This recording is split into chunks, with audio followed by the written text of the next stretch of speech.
وما تقدموا لأنفسكم من خير تجدوه عند الله هو خيرا وأعظم أجرا.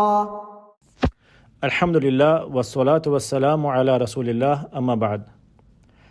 آج کا چھوٹا سا عمل جس کا زبردست ریوارڈ ہے، جس کا زبردست بدلہ ہے، اور وہ ہے اپنے بھائی کے لیے دعا کرنا، ہاتھ اٹھانا، اللہ سے دعا کرنا اپنے بھائی کے لیے.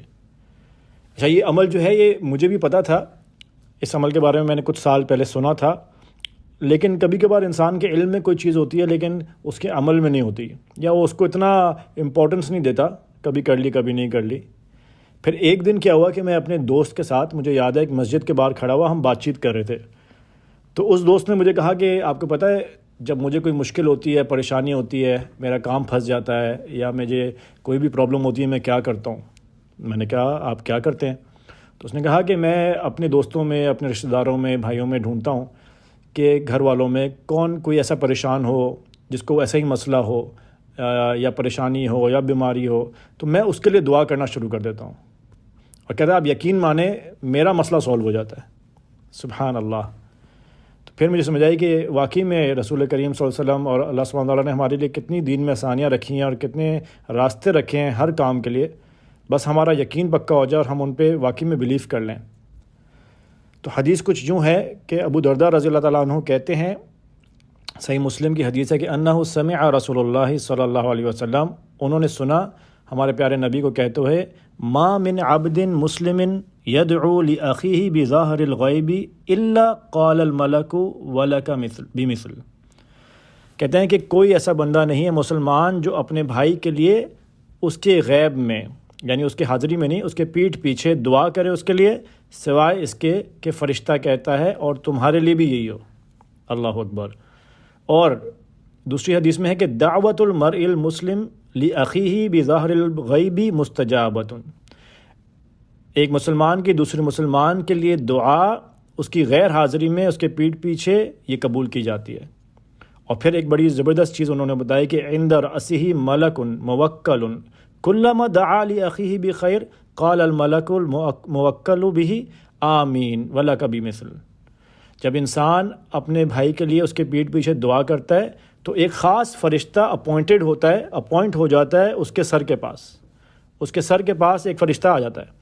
اور جب وہ اپنے بھائی کے لیے خیر کی دعا کرتا ہے، اچھی کی دعا کرتا ہے، تو فرشتہ کہتا ہے آمین، اور کہتا ہے تمہارے لیے بھی یہی دعا. سبحان اللہ. تو بس فائدہ اٹھانا شروع کر دیں. کسی کو آپ کی لائف میں جو پرابلم ہے، آپ دوسرے کو دیکھیں جس کے ساتھ وہ پرابلم ہے اور اس کے لیے دعا مانگنا شروع کر دیں. آپ کسی کو دیکھیں، آپ نے شادی کرنی ہے، کسی کے لیے دعا مانگیں اس کو اچھی بیوی مل جائے، یا کسی عورت کے لیے مانگیں اس کو اچھا میاں ملے، نیک میاں ملے، اس کو خیال رکھنے والا ملے. فرشتہ آپ کے لیے بھی یہی دعا مانگے گا. آپ کا بزنس میں پرابلم ہے، آپ دوسرے کے لیے دعا مانگیں اس کا بزنس اچھا ہو جائے. اس کے لیے دل صاف ہونا چاہیے. جس کے دل میں کینہ اور بغض اور لوگوں کی نفرت ہوگی اور اپنی واہ واہ ہوگی اور دوسروں کو حقیر جانتا ہوگا، اس کے لیے بہت مشکل ہو جائے گا. اور جس کے لیے لوگوں کے لیے جس کا دل صاف ہوگا اس کے لیے بہت آسان ہو جائے گا. اور آسان تو اسی کے لیے ہوگا جس کو اللہ توفیق دیں. تو کیا ہی اچھا ہوگا کہ ہم، بلکہ ابھی رمضان کا مہینہ ہے تو ہم ڈھونڈیں وہ ٹائم جو قبولیت والے ہیں، جیسے نماز کے بعد، قرآن مجید پڑھنے کے بعد، سحری کا وقت، آخری پہر رات کا جو ہے اس وقت، روزے میں. اب ایک تو یہ پلان کریں، پلس آپ یہ بھی کر سکتے ہیں کہ لسٹ بنا لیں روز کہ میں ان بندوں کے لیے دعا کروں، اور ایسے بندوں کے جن کو پتہ بھی نہیں ہوگا آپ ان کے لیے دعا کریں. آپ ان کے لیے دعا کریں، ان کی مشکل حل ہو جائے. کسی کی جو بھی پریشانی آپ جانتے ہیں اس کے لیے دعا کریں. اور اگر ایسی کوئی پریشانی یا ایسی کوئی چیز ہے جو آپ کے ساتھ بھی ہے اور اس میں کوئی اور مبتلا ہے تو اس کے لیے بھی دعا کریں، تو فرشتہ آپ کے لیے دعا کرے گا. علماء نے کہا فرشتے کی دعا سے کیا مراد ہے؟ ایک تو یہ مراد ہے کہ ایک بہت بڑی فضیلت ہے، یہ فرشتہ آپ کے لیے دعا کر رہا ہے. دوسرا یہ کہ ظاہری بات ہے اس کا مطلب اللہ تعالیٰ وہ قبول بھی کریں گے، کیونکہ اللہ کی طرف سے تو فرشتہ آئے گا کہ دعا مانگو. سبحان اللہ. تو یہ کام ضرور کریں، دعائیں مانگیں، دوسروں کے لیے دل صاف رکھیں.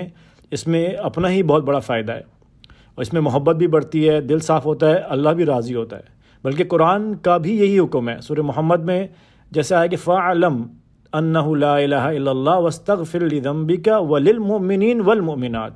جان لو کہ وہ اللہ ہے، اس کے علاوہ کوئی عبادت کے لائق نہیں ہے، اور مغفرت طلب کرو، مغفرت مانگو اپنے گناہوں کی اور مومن اور مردوں اور مومن عورتوں کے لیے بھی۔ تو اللہ تعالیٰ بھی یہی کہتے ہیں کہ اپنے لیے بھی دعا مانگو مغفرت کی اور دوسروں کے لیے بھی۔ تو اچھا سا ٹائم ڈھونڈیں۔ ہاں علماء یہ بھی کہتے ہیں کہ اگر آپ پریشانی میں نہ بھی دیکھو کسی کو اور اس کے لیے دعا مانگو، مثال کے طور پہ آپ نے دعا مانگی کسی کو کہ اللہ تعالیٰ اس کو صحت دیں، اور آپ صحت مند ہو، آپ کو کوئی مسئلہ نہیں ہے، آپ بیمار نہیں ہو، تو اس سے امید یہ رکھیں گے ہم کہ فرشتہ جب آپ کے لیے دعا مانگے گا تو آگے کی بیماریوں سے آپ بچ جاؤ گے، یا آپ کی صحت ہمیشہ اور اچھی ہو جائے گی، یہ ہمیشہ اچھی رہے گی۔ کسی کے پاس آپ کے پاس مال ہے لیکن آپ کسی کو غربت میں دیکھتے ہو، کسی مسکین کو دیکھتے ہو، اس کے لیے دعا مانگتے ہو کہ اللہ تعالیٰ پلیز اس کا مسئلہ حل کر دیں، اس کی پریشانی حل کر دیں، اس کو مال کی تنگی اس سے دور کر دیں۔ آپ کے پاس تو مال ہے لیکن اللہ سبحانہ وتعالیٰ آپ کو آگے مال کی تنگی سے بچا لے گا، آپ کے مال میں برکت ڈال دے گا۔ اسی طرح ایک امپورٹنٹ دعا، بس آخری بات، کہ کسی کو دین سے دور، اللہ سے دور دیکھیں تو ضرور ہر کسی کے لیے دعا مانگیں، اللہ تعالیٰ اس کو اپنا پیارا بندہ بنا لے، اللہ تعالیٰ اس کو جنت الفردوس عطا فرمائے، اللہ تعالیٰ اس کو ہدایت دیں، اس کو قرآن کا علم دیں، اس کو نیک بندہ بنائے۔ تو سوچو فرشتہ بھی آپ کے لیے یہ کہے گا، دنیا اور آخرت کی کامیابی آپ کے پاؤں چومے گی۔ تو یہ آج کی حدیث تھی۔ اللہ سبحانہ وتعالیٰ ہم سب کو اس پہ صحیح طرح عمل کرنے کی توفیق دیں۔ سبحانک اللہم و بحمدک، اشہد ان لا الہ الا انت، استغفرک و اتوب الیک۔